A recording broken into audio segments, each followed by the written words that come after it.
maganda naman yung very stable. Ang nakikita natin dito is more on brand new beginnings, Virgo, para mga bagong simula na gusto nyong gawin sa pagpasok ng Chinese New Year. So i-push nyo lang yan, guys. Syempre hindi naman agad-agad magiging successful yan.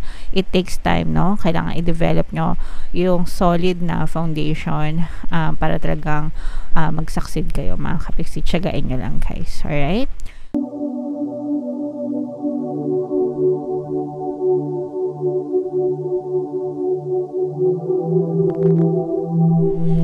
Hello guys, hello Virgo. Happy Chinese New Year, mga kapiksi.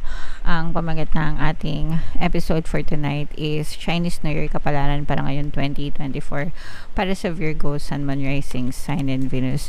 General reading lang, guys. Pwede mag-resonate, pwedeng hindi. Combination ng positive and negative energy, mga kapiksi. Titingnan natin yung strongest energies na paparating sa inyo, guys, pagpasok ng Chinese New Year. So unahin natin tong deck na to, mga kapiksi. Tingnan natin yung mga mensahe at yung mga paparating sa inyo. Okay, so we have strategy, we have indecision, and we have the thinking man in reverse. So dito, guys, feeling ko with this thinking man, you have a lot of thoughts, no? Maraming kayong iniisip, maraming kayong plano, maraming kayong gustong gawin, pero you will sort this out eventually. Kasi ibig sabihin nito, guys, parang masyadong madami. Bombarded ka ng thoughts. Pag sinabing bombarded, binobomba kayo ng parang overthinking, masyadong marami, masyadong engrande, masyadong bongga, ganyan. Yung mga iniisip nyo na sometimes kapag ka ganon, we tend to overthink, tapos parang nabibiktima tayo ng analysis paralysis, no? Pag sinabing analysis paralysis, analyze ka ng analyze, napaparalyze ka sa ka-analyze hanggang sa wala kang action na nagagawa. Puro plano, puro kuda, walang gawa, mga kapiksi. Okay? Pero I'm sensing na ma-overcome nyo to because magkakaroon kayo ng pagiging ng decision, no? Kasi naka-reverse na ito eh. Kapag kaganito ito, ibig sabihin nalilito kayo dun sa mga bagay na iniisip nyo. Okay? Pero parang masusort out nyo rin yung mga bagay na iniisip nyo, mga kapiksi. And makakapag plano din kayo ng maayos na strategy. You can come up with a very good strategy. Kumbaga, maluluto, no? Maluluto mo rin, magiging pulido din, mga kapiksi, yung mga plano mo, yung mga gusto mong ma-achieve sa buhay mo, guys. Okay? So, syempre, mga kapiksi, no, take your time, di ba? Wag magmadali, especially pagdating sa pagpaplano, di ba? Pagdating sa pagdedesisyon, kailangan talaga, guys, ano yan, dahan-dahan, tinitimbang, pinag-iisipang mabuti, i-consider nyo yung mga pros and yung mga cons, mga kapiksi, and ganun din sa mga strategies, diba? Dapat hindi lang naman nag-iisa yung mga strategy na gagawin natin. Dapat meron tayong mga backup plans and sustainable, no? Kailangan sustainable yung mga ginagawa nyo, yung mga strategy in place, kasi pag hindi nyo yan na-sustain, kayo din yung may hirapan in the future, mga kapiksi. Okay? So, yeah, at least makakapag-isip na rin kayo ng tama, no? Or supporting dun sa desire mo, mga kapiksi. Right? Mabubuo na rin yung decision na gusto mo. And yun kasi yung magiging starting point kapag kabuo na yung decision nyo, di ba? Kapag kabuo na yung decision nyo, maayos na. Yun na yung magiging starting point, mga kapiksi. Okay? So, yeah. Ngayon naman, Virgo, comment down below, guys, if feeling nyo naka-resonate kayo dyan, kung talaga may mga pinaplano kayo, mga kapiksi. Dito naman, tingnan natin yung ganap sa buhay nyo sa pagpasok ng Chinese New Year, guys. Shuffle ko to, hanapin ko yung energy ng Virgo. Habang sinashuffle ko to, panoorin nyo muna, guys, yung ating video regarding sa ating paano mag-manifest ng abundance video course. Kapiksi, sawa ka na ba sa mga struggles at hirap sa buhay mo? Masipag ka ba at masikap sa buhay ngunit hindi ka pa rin umaasenso? Ilang beses ka na bang nag-attempt magnegosyo at mag-invest pero palagi ka pa rin nalulugi?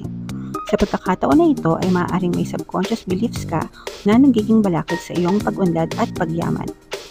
Introducing, paano mag-manifest ng abundance video course. Dito ay matututunan mong ma-overcome ang mga balakid mo para tuluyan ka ng umunlad, umasenso, sumagana, maging matagumpay, successful at maswerte sa iyong kabuhayan, pera, trabaho, negosyo, salapi at kaperahan ng bonggang-bongga. Dali, mag-send na ng email sa pinoypixitaro@gmail.com at simulan na ang iyong pagyaman ngayon. Alright, so sabay-sabay tayo magpayaman mga kapiksi. Mag-avail na kayo ng course guys kasi sobrang ganda talaga niyan. And good news mga kapiksi dahil ngayong February, no, meron tayong promo. Magbibigay ako ng 200 pesos discount mga kapiksi sa lahat na mag-avail ng course until February 29. So, mag-avail na kayo mga kapiksi. And meron din tayong email coaching, manifest your desires using the law of attraction. If meron kayong mga specific na gusto nyong i-manifest, pwedeng love and relationship, mga kapiksi, pwedeng money or career, pwede kayong magpabook ng email coaching session with me. Mag-send lang kayo guys ng email sa pinoypixitaro@gmail.com. So, ito guys, positive and negative energy to. Unahin natin yung negative energy mga kapiksi. There's another presence ng earth sign dito, Capricorn, Taurus, Virgo. For some of you, meron maaring may ganyan kayong sign sa iyong natal chart. For some of you, you may be dealing with another person na may ganyan sa kanilang natal chart. Pero, medyo nakikita natin na medyo may konting pag-aaway, konting competition kayo. Pagdating sa workplace nyo mga kapiksi, kung kayo ay empleyado, no? Let's say for example nagtatrabaho kayo, pumapasok kayo sa mga companies, ganyan, para nagkakaroon ng competition sa inyo.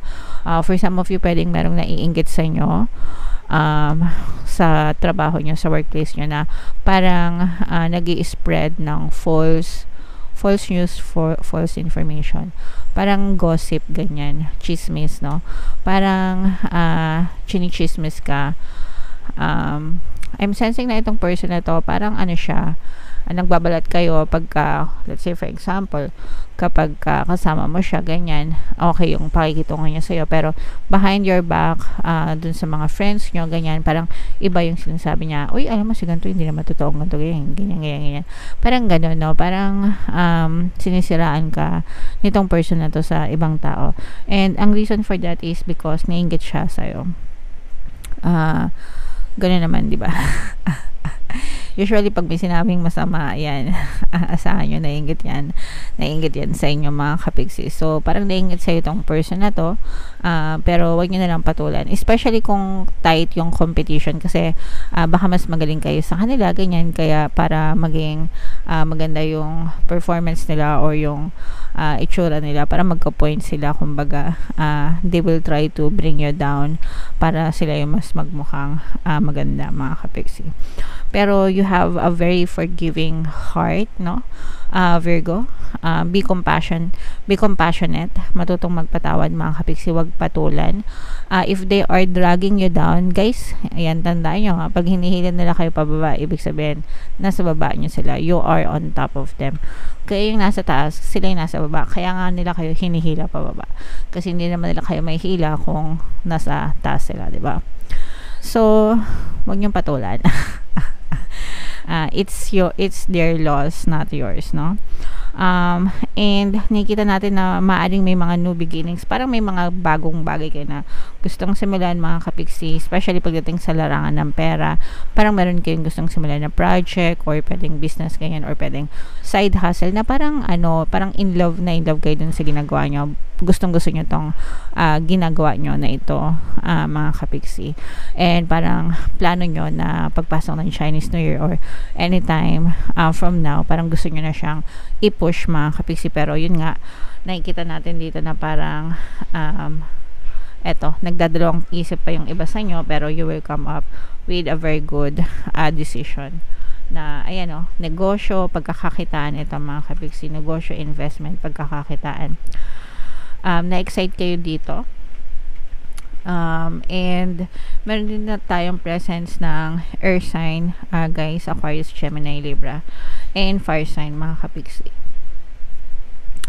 So, yung iba sa inyo guys, parang medyo na-alarm na kayo kasi nga merong naninira sa inyo. So, parang nakikita natin na very na-alarm kayo guys, na parang hindi nyo na alam kung sino yung taong mapagkakatiwalaan nyo versus dun sa mga true friends sa paligid nyo. Kasi merong true friends, parang nahati sa dalawa. Merong true friends and meron ding fake friends, mga kapiksi. So, mag-ingat na lang kayo guys, especially sa mga pag-share ng mga information, no? Yung mga ideas nyo. Kasi yung, especially if you have like a lot of ideas, mga kapiksi, kasi baka nakawin nila yan sa inyo. Yung iba sa inyo parang nabibiktima din kayo ng credit grabbing, no? Grabe yun. Kumbaga trabaho nyo pero ginagrab ng iba yung credit. Naranasan nyo na ba yan? Naranasan ko na yan guys. Kaya mas maganda na wag na kayo magsalita, no? Gawin nyo na lang, sa inyo na lang, 'di ba? Kasi kapag nagsalita kayo or share nyo, para baka nakawin pa sa inyo yung mga ideas nyo, mga kapiksi. Okay, and ipagdasal nyo guys, wag nyong patulan, just become a better version of yourself. Mga kapiksi, kung nainggit sila sa inyo, hayaan nyo sila, lalo pa silang mainggit.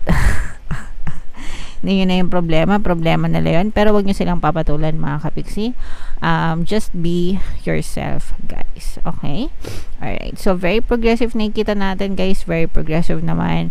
Maganda naman yung very stable. Ang nakikita natin dito is more on brand new beginnings, Virgo, para mga bagong simula na gusto nyong gawin sa pagpasok ng Chinese New Year. So i-push nyo lang yan guys.